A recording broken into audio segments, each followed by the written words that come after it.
November 26 ആ കറുത്ത രാത്രിയിൽ വെടിയൊച്ചകൾക്കും സ്ഫോടനങ്ങൾക്കും നടുവിൽ നിന്ന് ആ വയർലെസ് സന്ദേശം മുഴങ്ങി. അത് വെറുമൊരു ഉത്തരവായിരുന്നില്ല.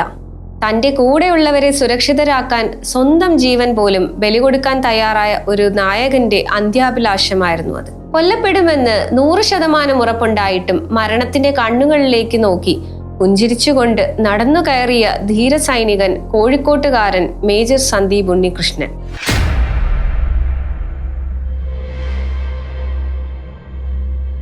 കോഴിക്കോടിന്റെ മണ്ണിൽ വേരുകളുള്ള ബാംഗ്ലൂരിൽ വളർന്ന സന്ദീപിന് യൂണിഫോമിനോടുള്ളത് വെറുമൊരു ഇഷ്ടമായിരുന്നില്ല, അതൊരു വല്ലാത്ത ആവേശമായിരുന്നു. നേവിയിൽ പ്രവേശനം നിഷേധിക്കപ്പെട്ടപ്പോൾ അവൻ തളർന്നില്ല.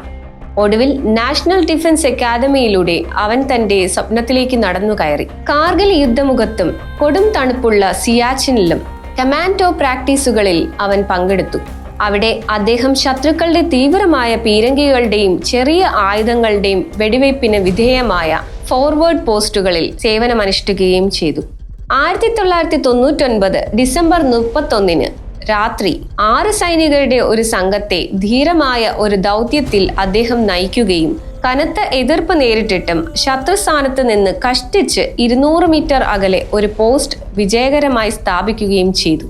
ധൈര്യത്തിന്റെയും നേതൃത്വത്തിന്റെയും ഈ ആദ്യകാല പ്രകടനം അദ്ദേഹത്തെ അസാധാരണമായ ഒരു യുവ ഓഫീസറായി അടയാളപ്പെടുത്തി. മേജർ സന്ദീപിന്റെ പ്രൊഫഷണൽ മികവ് അദ്ദേഹത്തിന്റെ കരിയറിൽ ഉടനീളം തുടർന്നുകൊണ്ടേയിരുന്നു. 2003 ജൂൺ 12 ക്യാപ്റ്റനായും 2005 ജൂൺ 13 മേജറായും സ്ഥാനക്കയറ്റം ലഭിച്ചു. തന്റെ സേവനത്തിനിടയിൽ ഇന്ത്യൻ സൈന്യത്തിലെ ഏറ്റവും കഠിനമായ കോഴ്സുകളിലൊന്നായ ബെൽഗാമിൽ ഇൻഫൻട്രി സ്കൂളിൽ കമാൻഡോ വിങ്ങിലെ കട്ടക് കോഴ്സ് ഉൾപ്പെടെ നിരവധി അഭിമാനകരമായ സൈനിക കോഴ്സുകളിൽ അദ്ദേഹം പങ്കെടുത്തു. അദ്ദേഹം തന്റെ ബാച്ചിൽ ഒന്നാമതെത്തി. അഭിമാനകരമായ ഇൻസ്ട്രക്ടർ ഗ്രേഡിംഗും പ്രശംസയും നേടി. ഗുൽമാർഗിലെ ഹൈ ആൾട്ടിറ്റ്യൂഡ് വാർഫെയർ സ്കൂളിലും പരിശീലനം നേടി. പർവ്വതയുദ്ധം, കൗണ്ടർ ഇൻസർവേഷൻ, അതിജീവന കഴിവുകൾ എന്നിവയിൽ പ്രാവീണ്യം നേടി. സിയാച്ചിൻ, ജമ്മു ആൻഡ് കാശ്മീർ, ഗുജറാത്ത്, രാജസ്ഥാൻ തുടങ്ങിയ വിവിധ വെല്ലുവിളി നിറഞ്ഞ ഭൂപ്രദേശങ്ങളിൽ മേജർ സന്ദീപ് സേവനമനുഷ്ഠിക്കുകയും ചെയ്തു. NSG പരിശീലനം പൂർത്തിയാക്കിയ ശേഷം ഒരു ഉന്നത തീവ്രവാദ വിരുദ്ധ യൂണിറ്റായ 51 സ്പെഷ്യൽ ആക്ഷൻ ഗ്രൂപ്പിന്റെ പരിശീലന ഓഫീസറായി 2008 നിയമിതനായി. ഉയർന്ന അപകട സാധ്യതയുള്ള പ്രവർത്തനങ്ങൾ കൈകാര്യം ചെയ്യാൻ പരിശീലനം ലഭിച്ചതും സജ്ജരുമായ ഒരു എലൈറ്റ് കൗണ്ടർ ടെററിസ്റ്റ് യൂണിറ്റാണിത്. പക്ഷേ വിധി അവനെ കാത്തുവെച്ചത് മുംബൈയിലെ താജ് ഹോട്ടലിന്റെ ഇരുണ്ട ഇടനാഴികളിലേക്കായിരുന്നു. അതാണ് ഓപ്പറേഷൻ ബ്ലാക്ക് ടൊർണാഡോ.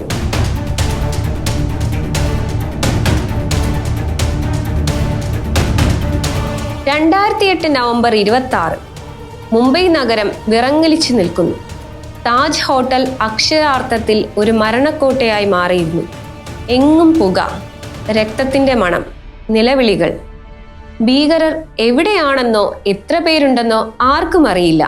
അവിടെ കുടുങ്ങിക്കിടക്കുന്ന 100 കണക്കിന് നിരപരാധികളെ രക്ഷിക്കാൻ എത്തിയത് മേജർ സന്ദീപ് ഉണ്ണികൃഷ്ണന്റെ നേതൃത്വത്തിലുള്ള 51 സ്പെഷ്യൽ ആക്ഷൻ ഗ്രൂപ്പായിരുന്നു.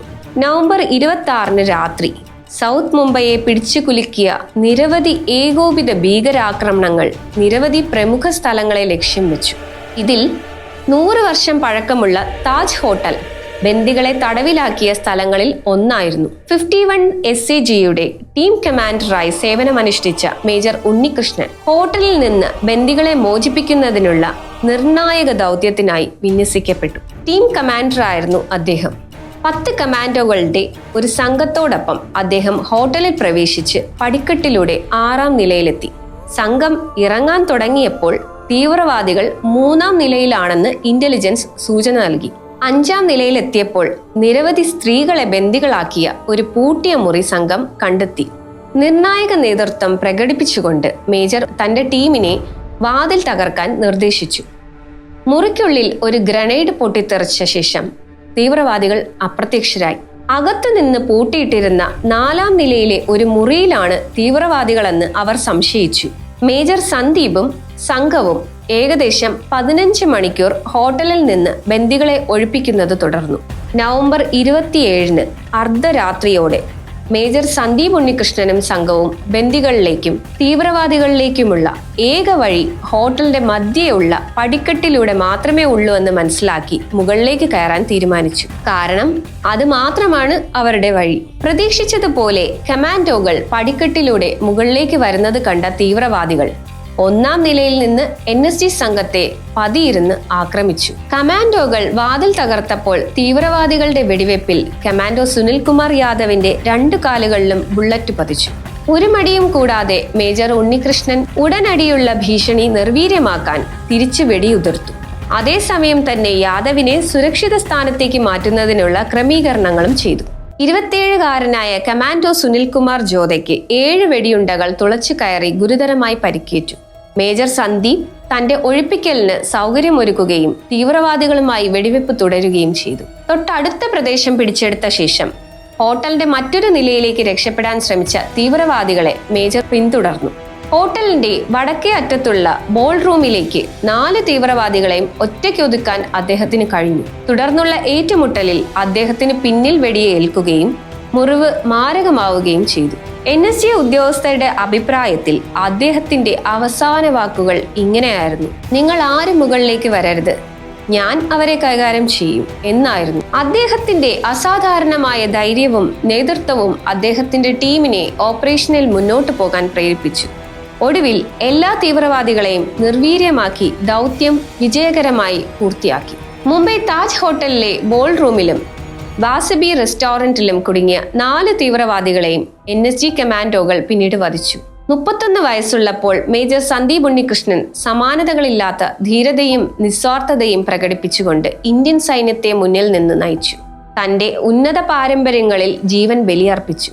അദ്ദേഹത്തിന്റെ പരമോന്നത ധൈര്യത്തിനും വിട്ടുവീഴ്ചയില്ലാത്ത പോരാട്ട വീര്യത്തിനും പരമമായ ത്യാഗത്തിനും അംഗീകാരമായി മരണാനന്തരം രാജ്യത്തിന്റെ പരമോന്നത ധീരതാ അവാർഡായ അശോക ചക്ര അദ്ദേഹത്തിന് ലഭിച്ചു. നമ്മുടെ സുരക്ഷയ്ക്ക് വേണ്ടി സ്വന്തം ജീവിതം ഹോമിക്കുന്ന എല്ലാ ധീര ജവാന്മാർക്കും ഹൃദയത്തിൽ നിന്നും സല്യൂട്ട് നൽകിക്കൊണ്ട് മേജർ സന്ദീപ് ഉണ്ണികൃഷ്ണന്റെ കഥ തൽക്കാലം നിർത്തുന്നു. സ്റ്റേ ട്യൂൺഡ് വിത്ത് us.